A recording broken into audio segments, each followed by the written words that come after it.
Anda warga negara mana? Warga negara Indonesia. Oh, ada orang Indonesia seperti orang bule ya? Ya, tentu Anda bukan asli Indonesia ya? Nah, asli saya lahir di Rotterdam di Belanda.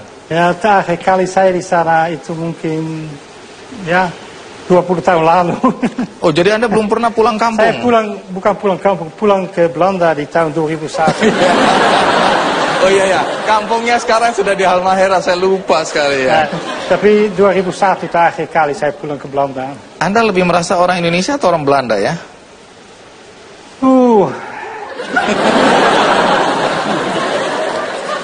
Saya tidak terlalu suka selfie. Saya tidak aktif di Facebook. Saya bukan orang Indonesia kan? Jadi sudah berapa lama Anda tinggal di Indonesia? Tinggal tetap sekarang 17 tahun. Anda sudah jadi warga negara Indonesia. Tentu kita semua ingin tahu mengapa sampai Anda rela melepaskan kewarganegaraan Anda sebagai warga negara Belanda untuk kemudian bertukar dengan kewarganegaraan Indonesia. Sementara kami yang di Indonesia kepingin sekali ke Belanda. Tapi sebelum Anda jawab, ada baiknya kita ikuti dulu kisah tentang Robert Wilhelmus Sienke berikut ini.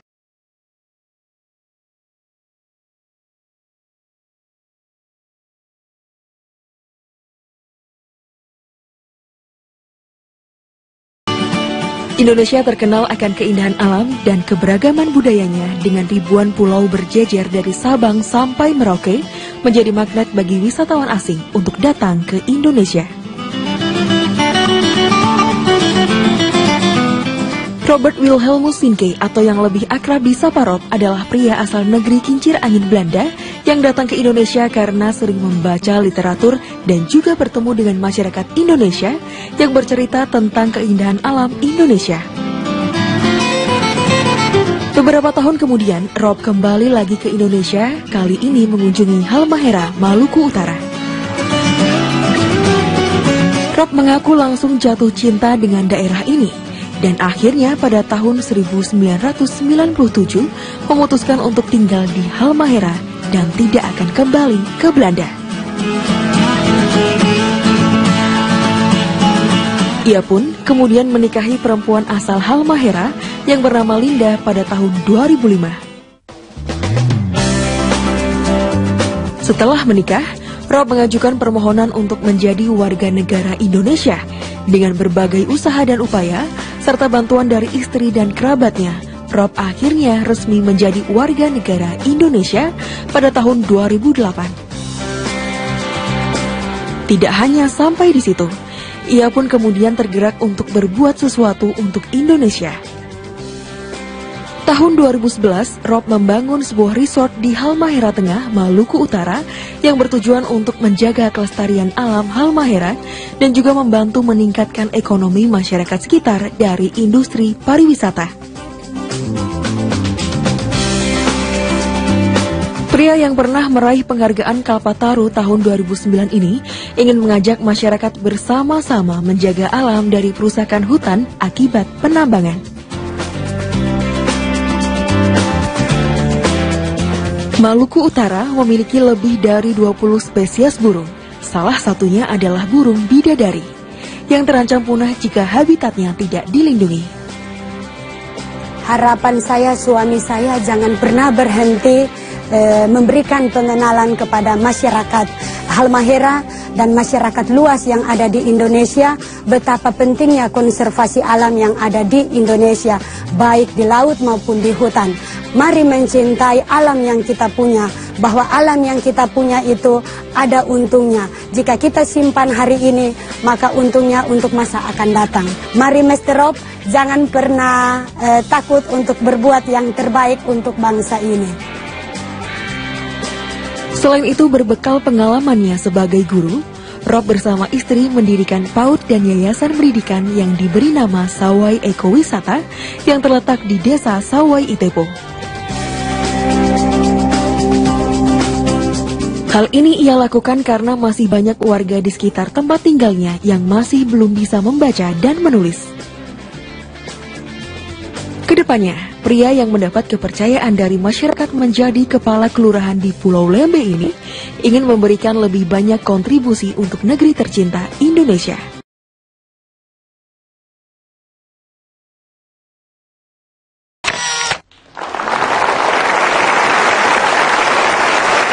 Ya. Banyak sekali kegiatan Anda untuk pemberdayaan masyarakat di sana. Tapi sebelum masuk ke cerita itu, saya ingin tahu dulu, kapan Anda memutuskan untuk datang ke Indonesia? Oh, keputusan sudah lebih dulu tapi tidak ada uang. Jadi, saat itu masih tiket lebih mahal daripada kalau banding sekarang. Iya, pesawat masih sedikit sekali. Sulit juga kalau berjalan. Jadi sebenarnya keinginan ada tapi Anda belum. Jadi pertama kali sebagai turis di tahun 88. Kemana itu? Pertama ke Java, Sumatera, Bali. Nah, lalu kapan Anda datang ke Halmahera dan kemudian jatuh hati pada Halmahera? Kalau tidak salah 88, 99. Saya ke Sulawesi, karena semua orang terkenalkan dengan Manado, Bunaken. Saya juga penyelam, jadi suka menyelam. Dan di sana ada orang cerita mengenai bangkai kapal di Halmahera, di Teluk Kau. Jadi itu alasan pertama pada ke Halmahera, dan saya langsung kaget sekali karena ya saat ini, sekarang masih ada banyak yang cantik, tapi saat itu Halmahera belum disentuh, tidak ada jalan, tidak ada apapun. Lalu kapan Anda merasa inilah tempatku untuk tinggal, bahkan selama-lamanya? Mulai kapan itu? Mungkin cerita sedikit aneh, tapi waktu kerusuhan di Maluku Utara, saya tinggal di sana. Dan selalu saya pilih yang salah di tempat yang salah. Jadi tetap saya pengalaman dengan rusuh di sana. Sesudah saya ke Belanda, tahun 2001, 1 bulan. Tapi juga terlalu rindu. Dan sesudah saya pikir, ya kalau saya di situasi yang paling buruk masih rindu, ya lebih baik saya pindah saja ke Indonesia tetap. Tapi kenapa Halmahera? Kenapa bukan Bali? Kenapa bukan Papua? Pertama, alam di sana paling cantik benar. Alamnya atau perempuannya? Itu alam kan? Oh, itu alam. Ya, kecantikan alamiah. Bagaimana orang bule punya mata biru, punya kepentingan apa di sana? Sampai mencuriga saya dibayar oleh CIA atau oleh siapa, Intel atau...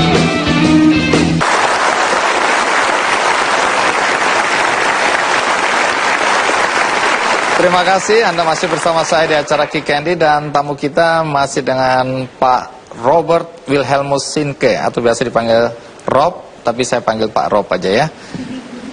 Pak Rob, waktu pertama Anda datang ke Halmahera, banyak orang curiga. Ya, salah satu kecurigaannya adalah Anda hendak menaikkan bendera Belanda di sana. Ya. Kenapa sampai orang-orang curiga bendera Belanda mau dinaikkan di sana?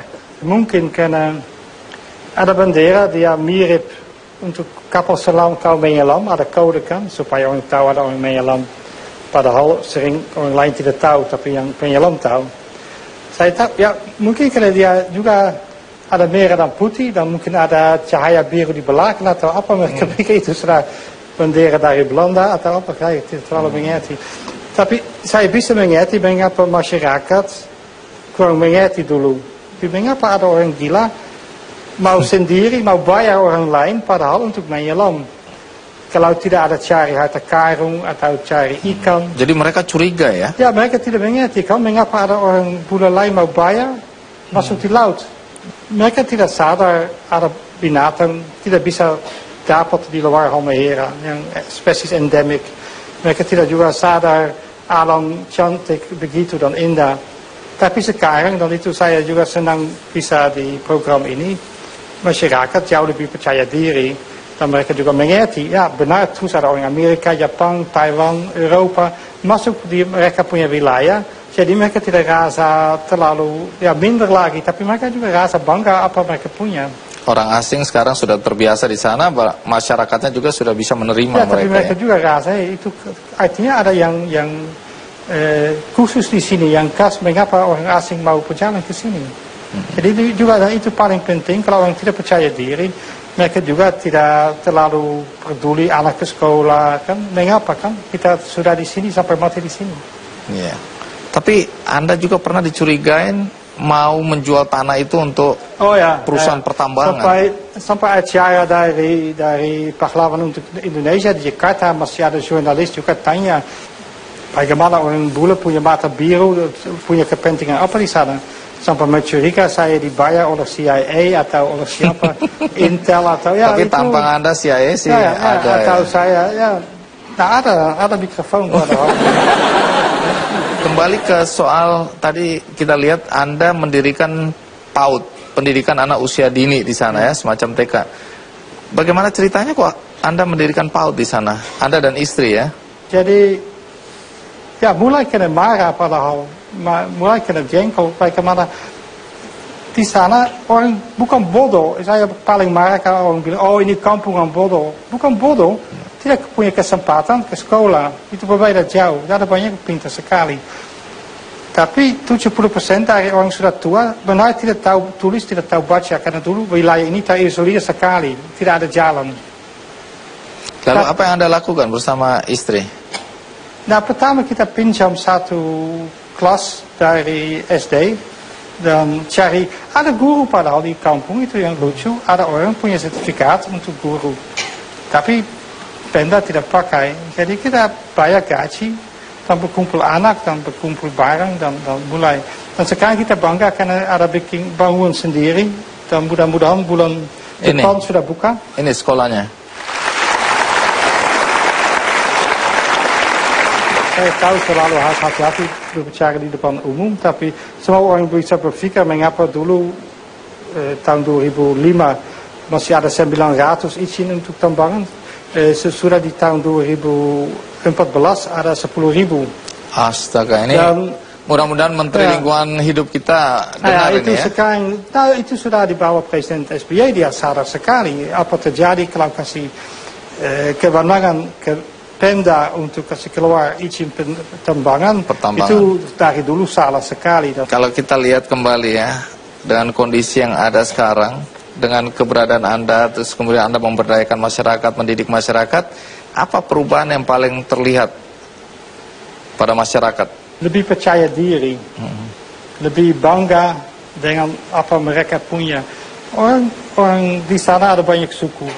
Suku paling besar mungkin suku Sawai. Tapi ada Tobelo, ada Kau, ada Gorontalo, Galela. Kalau lihat sejarah dari mereka cukup bangga, orang lain takut sama mereka. Tapi sesudah, ya seperti lupa sejarah sendiri. Karena kalau lihat kiri kanan, bukan kasih salah sama Pak Andi, tapi waktu listrik masuk di desa-desa, tidak pernah ada orang juga di TV mengajak masyarakat. Jadi tiba-tiba ada TV. Mereka tidak bagi apa sinetron, apa iklan, apa berita. Jadi kalau ada orang kasih tunjuk anak makan mie instan terus dia sehat dan pintar, anak semua mau makan mie instan. Dan orang tua rasa salah kalau tidak bisa beli. Walaupun di sana ada ikan, ada sayur, semua buah-buah. Ada dampak negatif juga ya, dengan masuknya listrik, kemudian anak-anak nonton TV, dan kemudian ada perubahan perilaku di sana ya. Saya mau ke Romo Frans Magnis Suseno dulu ya. Terima kasih. Silakan. Iya. Cerita sedikit. Anda jadi warga negara persisnya tahun berapa? Saya mendapat kewarganegaraan tahun 77.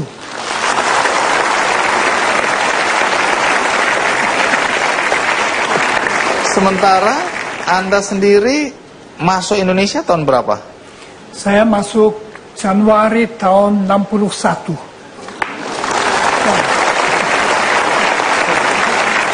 Sekarang umur Anda berapa? Saya sekarang 79. Romo Magnis, kenapa Anda kok memutuskan jadi warga negara Indonesia? Padahal di Jerman pasti hidup Anda akan lebih enak. Saya kan datang ke Indonesia tahun 61 karena sebetulnya terdorong untuk membantu gereja di sini. Sudah ada beberapa Romo asal Jerman bekerja di sini dan menulis surat yang bagi saya memberi semangat. Umur berapa waktu itu ya? Saya 24 tahun waktu itu. Umur yang sangat enak untuk datang ke negara baru. Saya belajar 13 bulan bahasa Jawa. Bahasa Jawa dulu.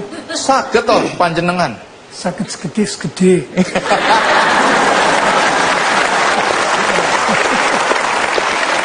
Baru sesudahnya bahasa Indonesia, lalu ya saya mulai kerasan.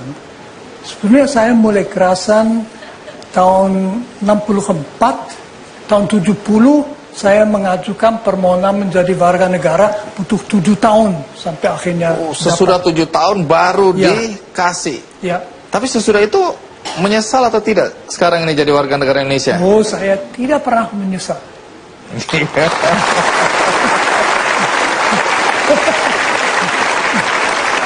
Saya secara pribadi tidak pernah mempunyai pengalaman negatif. Jadi oleh segala macam orang dari segala macam latar belakang agama, saya kok selalu diperlakukan dengan baik. Itu sangat mendalam perasaannya terhadap Indonesia. Saya ini kadang-kadang melihat Romo Magnis ini aneh. Karena Anda ini kan tetap aja orang asing ya, walaupun warga negara Indonesia. Berkali-kali dalam membahas satu persoalan, terutama korupsi, politik, Anda berani sekali berbicara keras. Apa Anda nggak takut? Mungkin begini, saya tidak takut sama sekali.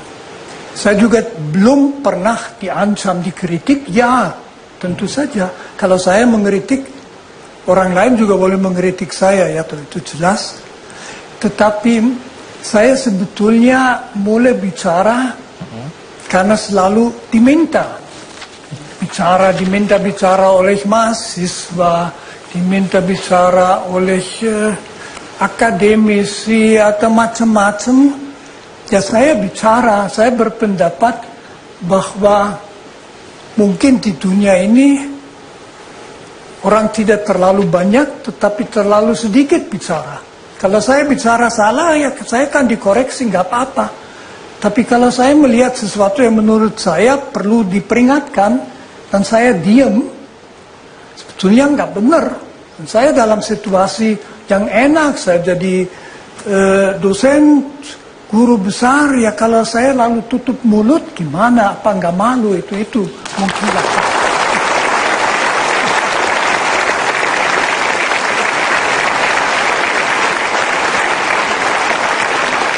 Anda orang apa ya? Paspor saya paspor Inggris, tapi hati saya di Indonesia.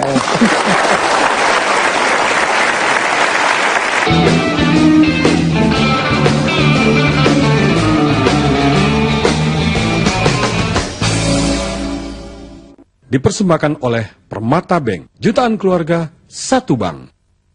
Didukung oleh Ibu, kita suka lupa dia bertaruh nyawa ngelahirin kita.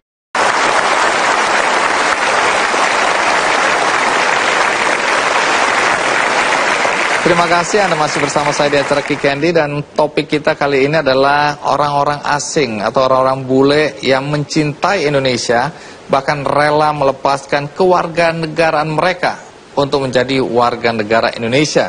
Dan sudah ada Romo Magnis Suseno di sini dan juga Robert Wilhelmus Sinke. Romo Magnis, Anda tadi menyatakan bahwa Anda sampai detik ini tidak pernah menyesal sudah memutuskan untuk menjadi warga negara Indonesia. Boleh tahu nggak apa harapan Anda terhadap bangsa Indonesia ke depan?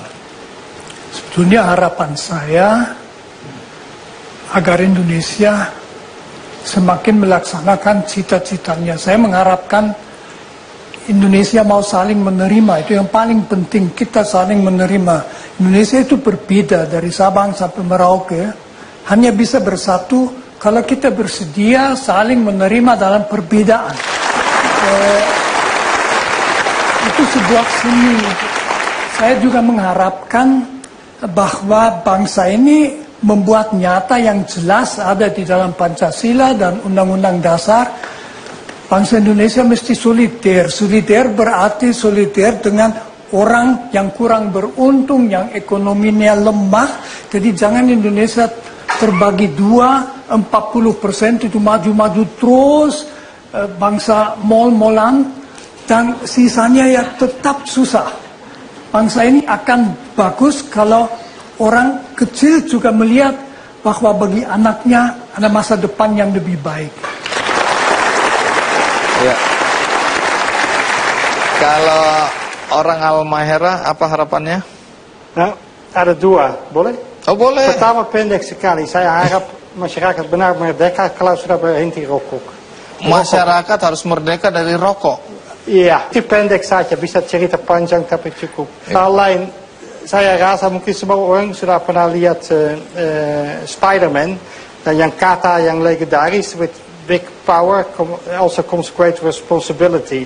Dan saya pernah tanya sama pejabat, karena saya jengkel, kalau yang punya kuasa bisa di swasta, bisa di perusahaan, bisa di pemerintahan, kayaknya sia-sia saja, ya, berpikir kepentingan sendiri saja, itu tidak berbeda dengan langsung mencuri orang punya makanan.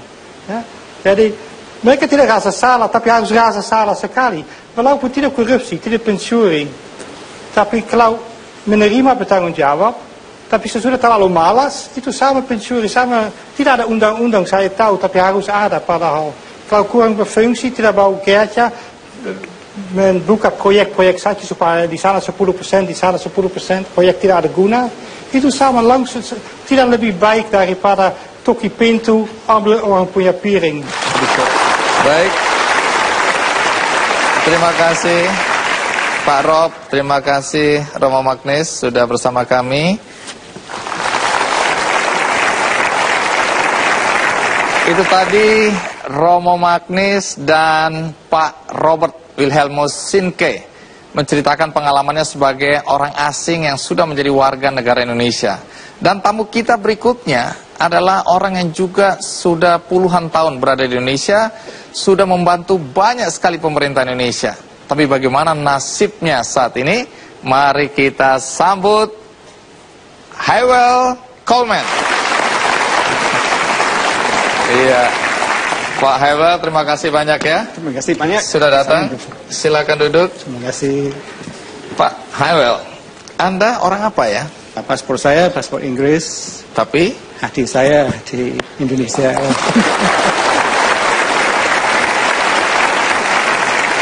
Baik, sebelum kita lanjutkan, kita simak dulu liputan mengenai Pak Hywel berikut ini.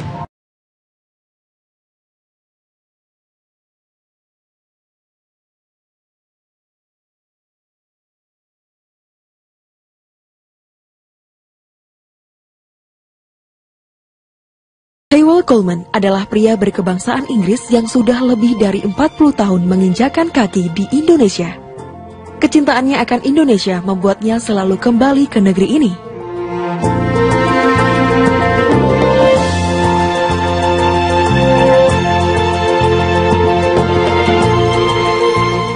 Pertama kali datang ke Indonesia tahun 1972, Hywel bergabung dalam Voluntary Service Overseas, yaitu sebuah yayasan yang mengirim anak-anak muda Inggris untuk mengajar bahasa Inggris di negara lain. Saat itu, Hywel baru lulus dari Oxford University, Inggris. Saat ini, pria berusia 66 tahun ini berprofesi sebagai ahli bahasa, peneliti, dan juga penulis. Kepeduliannya pada dunia pendidikan di Indonesia membawanya melanglang buana ke berbagai pelosok di negeri ini. Hywel melihat bahwa kesadaran masyarakat Indonesia dalam menggunakan bahasa ibu masih sangat kurang. Untuk itu, ia tergerak untuk memupuk kecintaan terhadap bahasa Indonesia sejak usia dini.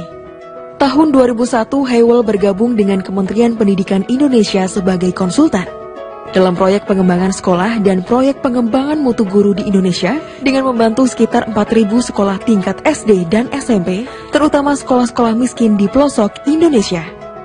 Hingga kini, Hywel banyak menjalankan proyek-proyek dari Kementerian Pendidikan untuk memajukan dunia pendidikan di Indonesia. Keinginannya untuk melepaskan kewarganegaraan Inggris kemudian berubah jadi warga negara Indonesia itu kayaknya tekadnya sudah bulat ya.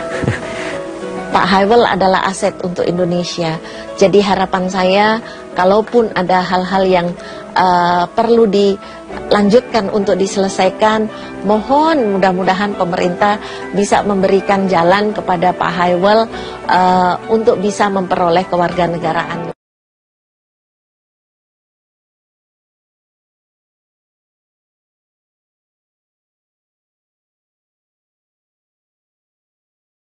Haiwel mengaku sudah lama sekali berniat untuk menjadi warga negara Indonesia namun belum berhasil.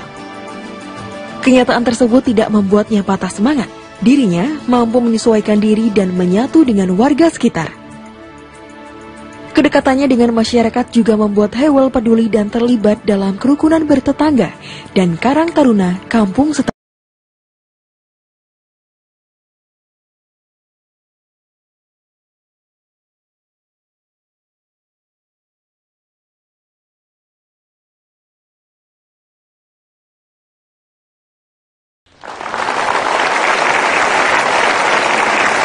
Anda pertama kali ke Indonesia itu tahun berapa? Pertama kali tiba di Indonesia bulan September tahun 72. Ngapain Anda waktu itu? Saya ditugaskan ke sini untuk mengajar bahasa Inggris di lingkungan Departemen Kesehatan. Oh, yang menugaskan siapa? Ada yayasan untuk sukarelawan Inggris, anak-anak muda yang mau bekerja di negara-negara yang sedang berkembang. Jadi saya melamar, saya ingin ke India. Tadinya mau ke India. Ya, terus? Ada masalah antara pemerintah Inggris dan India, jadi saya nggak boleh. Jadi mereka, yayasan itu menawarkan negara berikutnya dalam daftar, India, Indonesia. Oh, Anda tahu waktu itu Indonesia di mana? Tidak tahu sama sekali, Indonesia di mana. Umur berapa itu? 23. Oh, hampir sama ya? Iya. Dengan Romo Magnes. Oke, terus? Terus sampai waktu ada tawaran itu, saya langsung bilang, iya saya mau. Terus saya ke perpustakaan, saya cari atlas Indonesia itu di mana. Oh, gitu. Setelah Anda mau? Jadi sudah memutuskan baru di mana? Iya. Saya lihat, Pulau Jawa, saya pernah dengar, Pulau Sumatera, pernah dengar. Gitu. Jadi waktu ke Indonesia pertama kali kemana? Bengkulu. Bengkulu? Bengkulu. Tunggu dulu, kenapa tepuk tangan riuh rendah? Bengkulu? Waduh. Ya, boleh yang dari Bengkulu berdiri? Kita mau lihat orang Bengkulu. Wow.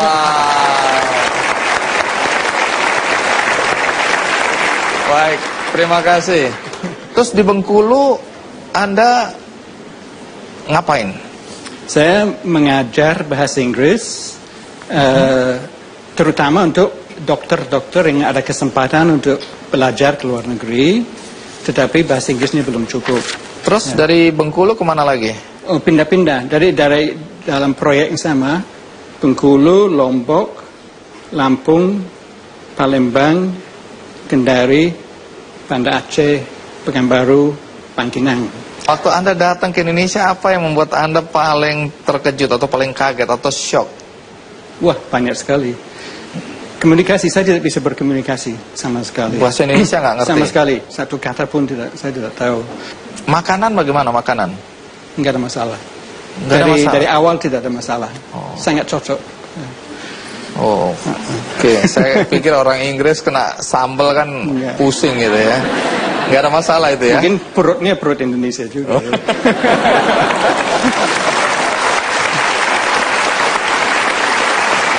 Anda pernah jadi dosen ya? Iya. Di mana? Ya di Cepu itu, di Akademi Minyak dan Gas Bumi. Kemudian di Makassar, 4 tahun di Makassar, di Unhas, Universitas Hasanuddin. Sebagai? Dosen bahasa Inggris. Jadi selama Anda mendatangi daerah-daerah Indonesia, itu berapa lama? Dari tahun 72 sampai 84 saya di Indonesia. Kembali ke Inggris menjadi dosen di sana. Agak lama di sana. Kemudian setelah sekitar 15 tahun di sana, saya sudah merasa kangen banget sama Indonesia. Jadi saya kangen banget. Jadi saya mengundurkan diri dari universitas di sana. Teman-teman semua heran, kenapa sudah dapat posisi di universitas yang cukup terkenal, masa depannya bagus, kenapa mau mengundurkan diri. Ya. Apa yang paling Anda kangeni waktu itu sehingga Anda nekat kembali lagi padahal kondisi Anda, posisi Anda di sana bagus? Apa yang paling Anda rindukan? Orangnya. Orangnya. Apa hebatnya orang Indonesia? Apa yang istimewa dari orang Indonesia? Agak sulit untuk dijelaskan, tetapi saya merasa sorry, sedikit emosi. saya merasa kalau di sini, kalau bergaul dengan orang Indonesia sangat luar biasa, sangat enak sekali. Ada perhatian, kepedulian, kepekaan dari orang Indonesia terhadap orang lain yang belum pernah saya temukan di negara-negara lain. Saya sudah banyak berkunjung ke negara lain, banyak ketemu dengan bangsa lain, tapi beda di sini.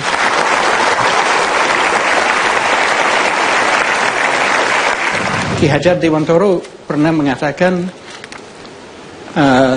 seseorang apabila dia merasa bahwa dia adalah orang Indonesia, harus diakui sebagai orang Indonesia tanpa melihat apakah darahnya Cina atau Belanda atau Jawa.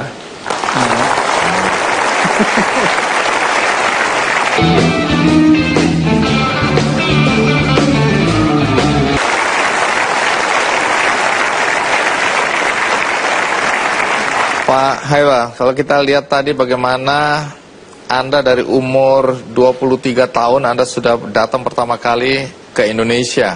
Kemudian dengan semua apa yang Anda lakukan, terutama di dunia pendidikan, membantu pendidikan bangsa Indonesia, agak aneh kalau kemudian Anda ingin jadi warga negara Indonesia, tapi sampai detik ini Anda belum mendapatkan kewarganegaraan. Belum. Ya. Tapi kalau boleh tahu sekarang umur Anda berapa? 66.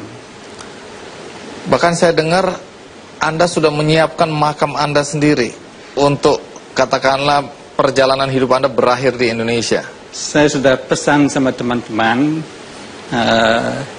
udah kasih tahu mereka di mana saya mau ditempatkan nanti. Rumah masa depan Anda udah jelas di mana ya?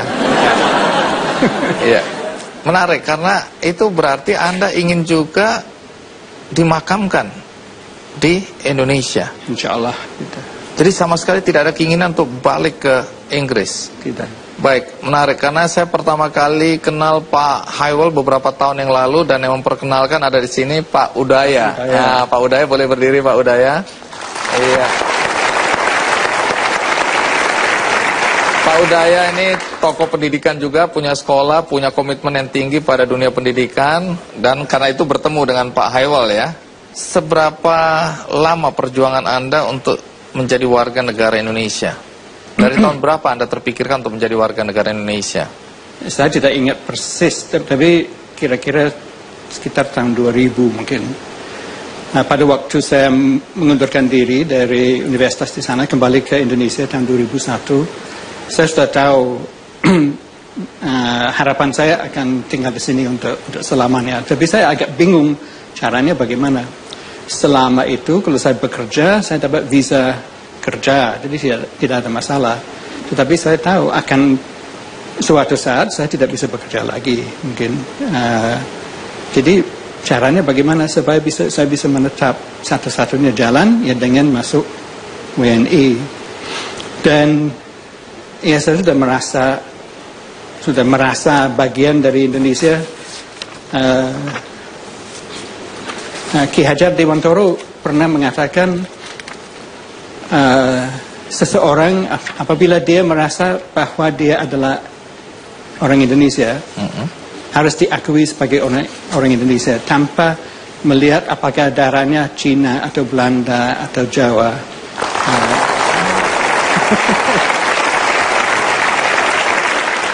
Jadi saya terinspirasi oleh ungkapan Ki Hajar Dewantoro itu. Jadi saya mulai tanya-tanya, minta informasi dari teman-teman. Pernah ada yang menawarkan jasa untuk mengurus kewarganegaraan. Pada waktu itu saya masih kerja di Kementerian Pendidikan. Dan orang itu setelah beberapa lama dia datang ke saya lagi, dia bilang, maaf, saya tidak bisa.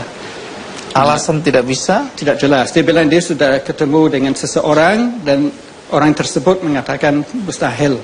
Setelah apa yang Anda lakukan ini, apakah Anda tidak jelaskan bahwa Anda sudah melakukan banyak hal untuk bangsa Indonesia? Itu tidak cukup? Ternyata tidak cukup. Oh, saya tahu cara yang paling cepat itu lewat mana? Jadi, Anda jadi pemain sepak bola. Anda baru sampai di bandara sudah dikasih kewarganegaraan. Iya. Masih kuat jadi pemain sepak bola.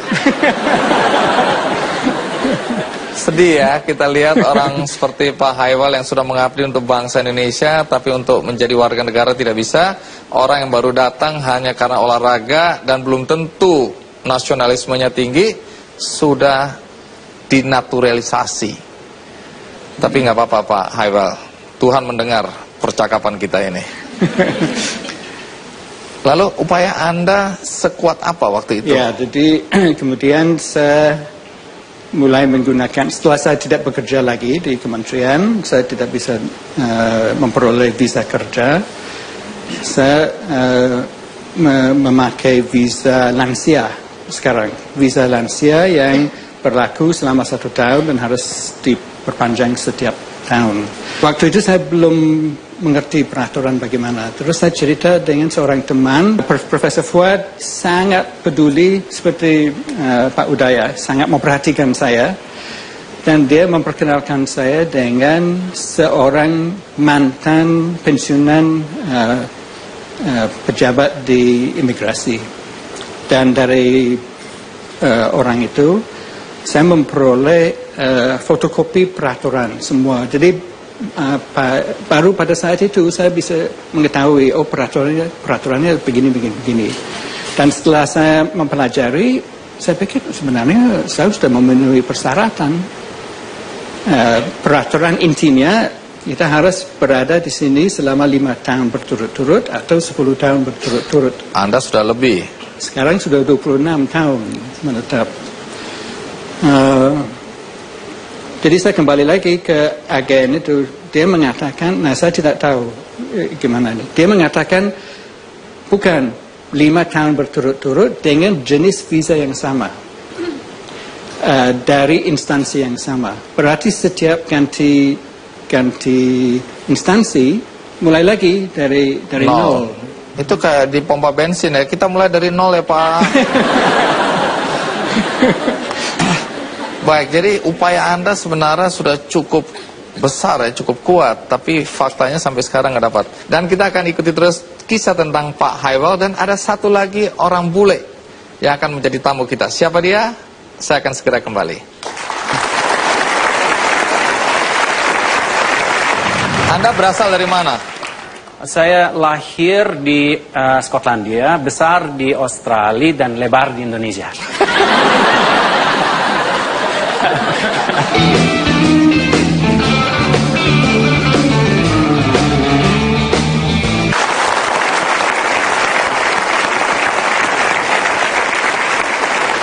Pak Haiwal, sebagai orang Inggris yang kemudian tinggal lama di Indonesia dan merasa menjadi orang Indonesia, bagaimana penerimaan masyarakat di sekitar Anda? Anda merasa diterima nggak di Indonesia ini? Sangat. Ukuran sangat itu dari mana? Setiap saya keluar dari rumah, orang senyum. Jadi ya bisa aja karena Anda lucu. Setiap naik taksi, supirnya mau ngobrol, mau diajak ngobrol. Kalau naik taksi di London, mana mau. Saya dengar Anda pernah dapat penghargaan dari Ratu Elizabeth. Iya, betul. Untuk apa? Sebenarnya kita tidak dikasih tahu. Hanya ada 3 kata, 4 kata. For services to education in Indonesia. 6 kata. Nggak, kalau begini kita merasa betul-betul sudah jadi orang Indonesia. Dari 3 jadi 4, 4 jadi 6. Itu Indonesia banget itu. jasa pengabdian pendidikan di Indonesia. Ya, kira-kira. Di Indonesia. Di Indonesia. Ratu Elizabeth yang ngasih ke Anda karena Anda punya pengabdian di Indonesia. Saya tidak tahu, sampai sekarang saya tidak tahu siapa yang mengusulkan. Tapi sebelum kita lanjutkan lagi, karena ada cerita yang menarik juga dari Anda, bagaimana kalau kita panggil satu orang asing lagi, tapi namanya Mas Wahyu Suparno Putro. Monggo, monggo. Ya. Mas Wahyu menopo kabaripun? Api-api, matur nuwun. Wahyu Suparno Putro. Dari mana nama Wahyu Suparno Putro? Bisa dijelaskan? Waktu saya mualaf tahun 99, alhamdulillah, dua orang tua angkat di Jogja mau memberikan satu nama. Maka itu bapak saya mau memberikan nama Muhammad Wahyu Suparno Putro. Artinya bapak saya namanya Suparno. Ya, J, pinter. Nah itu waktu itu. Bule nggak bener ini, kacau. Mas Andi, saya udah omong dari dulu, saya bukan bule, saya Pak Le. Oh iya, Pak Le. Berarti. Monggo. Anjay, syukran. Ini orang tua saya memberikan nama Muhammad Wahyu Suparno Putro, tapi saya merasa karena baru mualaf membawa nama Muhammad itu berat sekali. Maka itu saya menjanjikan kepada bapak saya kalau nanti saya umroh atau naik haji itu saya mau menambahkan Muhammad. Belum. Jadi Anda masih pakai Wahyu. Ya, Wahyu. Suparno itu nama bapak, Putro itu anaknya. Anaknya, betul. Oh. Tabat cerut.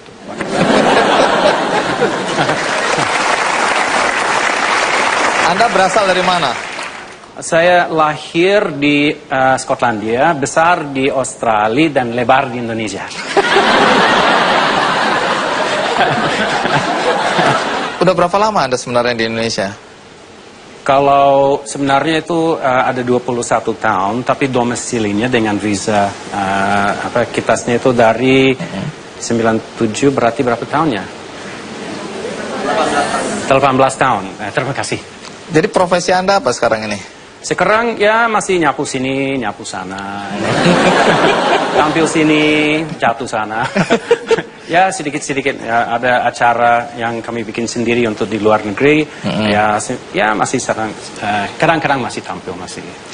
Nah, apakah benar Anda sebenarnya ingin juga menjadi warga negara Indonesia?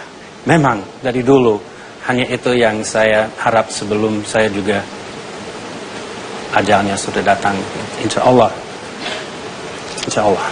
Apa yang Anda lakukan untuk memperjuangkan supaya Anda bisa jadi warga negara Indonesia? Sebenarnya tadi kita sedikit ngobrol ya, di mana mungkin kisah kami agak sama. Ngobrolnya pakai bahasa Indonesia atau pakai bahasa bule? Tadi apa? Lupa. Kayaknya bahasa Indonesia karena ini memang nggak berasumsi bahwa bisa bahasa Inggris ya kan? Itu langsung bahasa Indonesia. Oh, tapi lebih senang pakai bahasa Indonesia ya? Iyalah, bahasa cinta kita. Iya. Oke, terus apa yang Anda bicarakan waktu itu? Ini kisah kami agak sedikit sama karena mungkin beda dengan bapak-bapak yang tadi. Kami ingin mengajukan permohonan perorangan, bukan karena ada disponsori oleh istri atau pasangan. Maka itu selama ini mentoknya di situ, di mana itu sistemnya belum memungkinkan. Tapi saya merasa kalau saya benar-benar mau menjadi orang Indonesia dan saya benar-benar mau membuktikan cinta saya kepada Indonesia, saya juga harus bersabar atas undang-undang atau peraturan yang telah ada. Menunggu sampai ada kesempatan, kalau tidak ada, ya sudah, saya harus bersabar.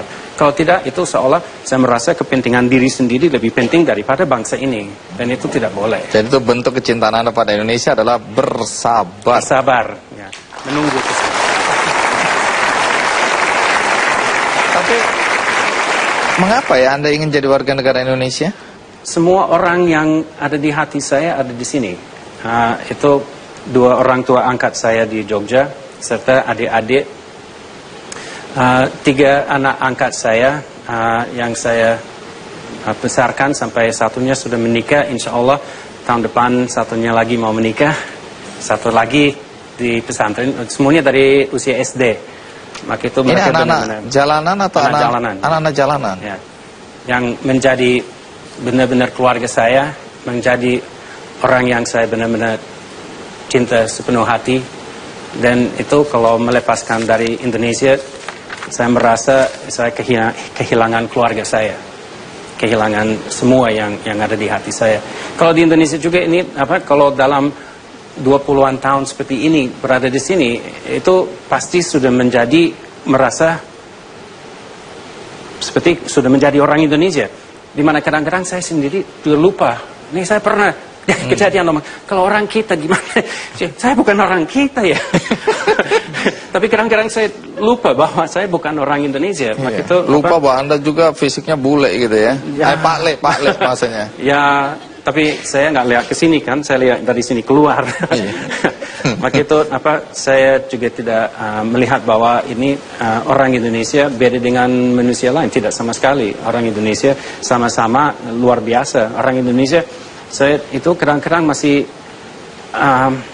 terharu dengan ini kebaikan dan kelakuan orang Indonesia, prestasinya. Dengan kalau duduk ngobrol dengan orang itu sering mendapatkan inspirasi, di mana orang membuat saya benar-benar hidup, di mana itu belajar sesuatu yang mungkin berbeda, belajar sesuatu yang tidak saya tahu sebelumnya, belajar seperti Bapak tadi itu untuk berbaur dengan lingkungan lain sebagainya. Itu membuat hidup sehari-hari sangat bermakna. Betul? Betul sekali. Betul, sangat bermakna. Ke Pak Haywal, kalau tadi Mas Wahyu itu mengatakan dia bersabar. Salah satu tantangan yang dihadapi adalah kesabaran. Kalau Anda pernah nggak merasa kemudian putus asa, sudah berjuang sedemikian rupa, kalaupun nggak jadi warga negara Indonesia, ya sudahlah, mau bilang apa? Pernah nggak ada perasaan putus asa itu?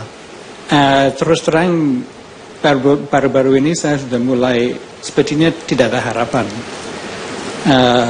Sudah mentok kemana-mana, sudah coba ke sini, coba ke sana, tidak ada harapan untuk untuk masuk WNI. Mudah-mudahan kalau memang tidak berhasil, mudah-mudahan saya masih diizinkan untuk menetap. Insya Allah saya boleh diizinkan tinggal di sini untuk selamanya. Apakah sebagai WNI atau sebagai WNA, saya tidak tahu. Sedih ya dengarnya ya. Orang yang sudah melakukan banyak hal semacam ini kemudian memohon agar boleh tinggal di negeri di mana dia mengabdi dan memberikan banyak kontribusi. Tapi itulah faktanya. Tapi kalau ada sesuatu yang ingin Anda sampaikan, karena kita tidak tahu apakah orang dari Kementerian Hukum dan HAM, ya, kemudian imigrasi mendengar percakapan kita hari ini. Apa harapan Anda? Saya kira pertama kejelasan. Kalau ada persyaratan persyaratan lain yang perlu saya penuhi, kasih tahu saya supaya saya bisa berusaha untuk memenuhi persyaratan itu. Mudah-mudahan kalau ada orang yang dengar ya izinkanlah saya menjadi orang Indonesia.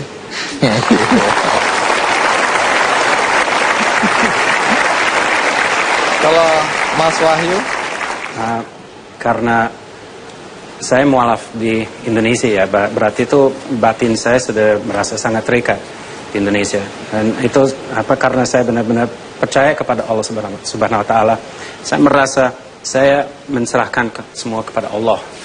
Ini kalau ada yang di pemerintah, kalau ada yang di instansi yang bisa membantu orang seperti kami, saya harap bisa membuka hati nurani dan melihat bahwa ada banyak sekali orang yang benar-benar cinta negara ini. Maka itu tidak datang ke sini untuk mengambil kesempatan, tidak datang ke Indonesia karena tidak bisa maju di negaranya sendiri, tetapi karena cinta murni. Dan itu insya Allah kalau ada yang bisa menyaring itu memilih orang yang benar-benar membuktikan cintanya Saya merasa insya Allah satu saat akan diberikan kesempatan. Tapi selama ini memang kami merasa mungkin berdua bahwa pintu itu memang sementara ini tertutup. Tapi siapa tahu.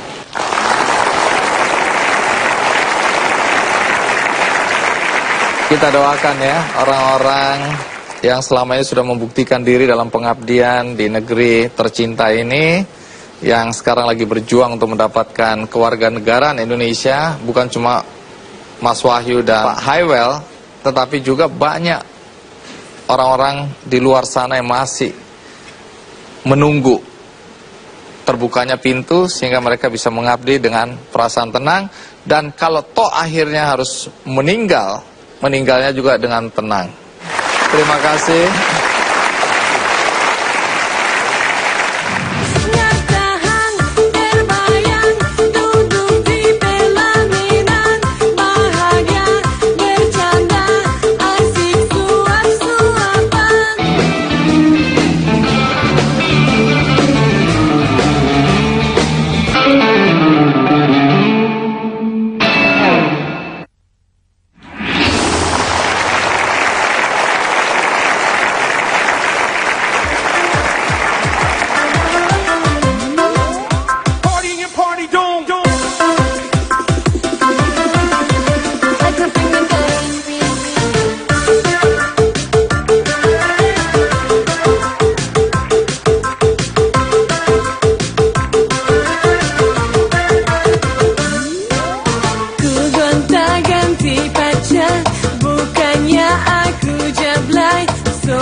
Alina Saraswati.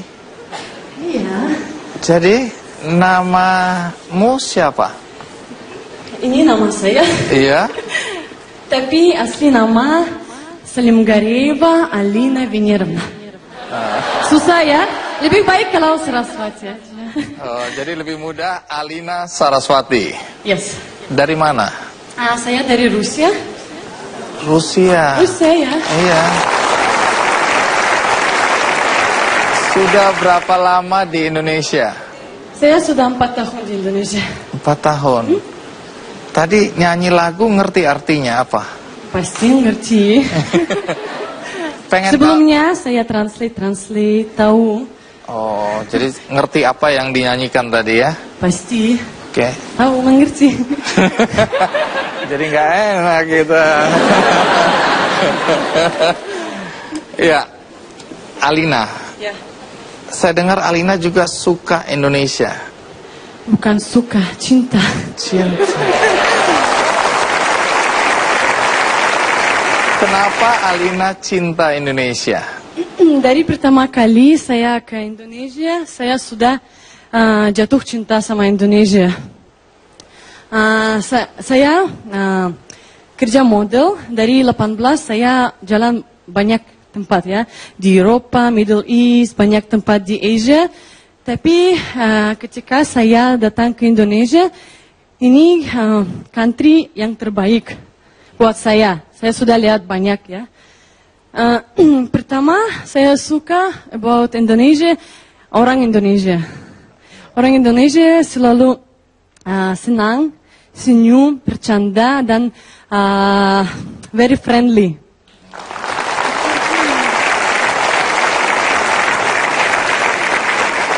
Orang tua tidak keberatan Alina ada di Indonesia sekarang ini? Family, keluarga.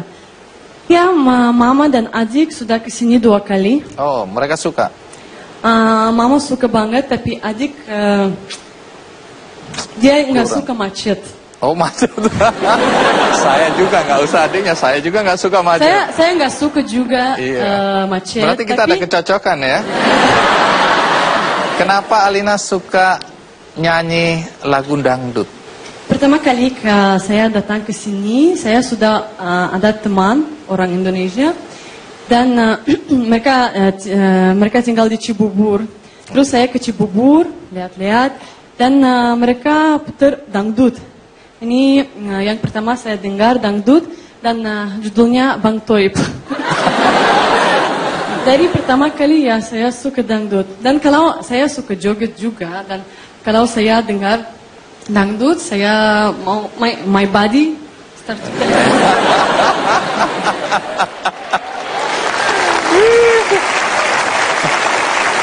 Baik, Alina, terima kasih ya sudah mau datang di acara Ki Candy. Terima kasih sudah juga. Nyanyiin dangdut. Tapi omong-omong pengen kawin. Ya. Saya sudah 28, harus pengen kawin. Baik, kita berikan tepuk tangan untuk Alina. Terima kasih banyak. Luar biasa, Alina. Sebentar di sini dulu. Dan sebagaimana biasa di akhir acara ini saya akan membagikan satu buku bagus untuk Anda semua. Buku yang akan menginspirasi, judulnya Being Happy. Kiat hidup tentram dan bahagia. Dan ini akan saya bagikan satu-satu untuk Anda semua di studio.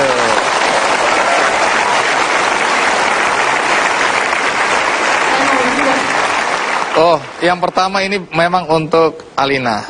Terima kasih. Iya. Dan bagi Anda di rumah, Anda jangan khawatir, Anda bisa juga mendapatkan buku ini melalui undian di website Ki Candy. Akhir kata, semoga cinta kita pada tanah air semakin besar setelah mendengarkan tamu kita kali ini. Sampai jumpa.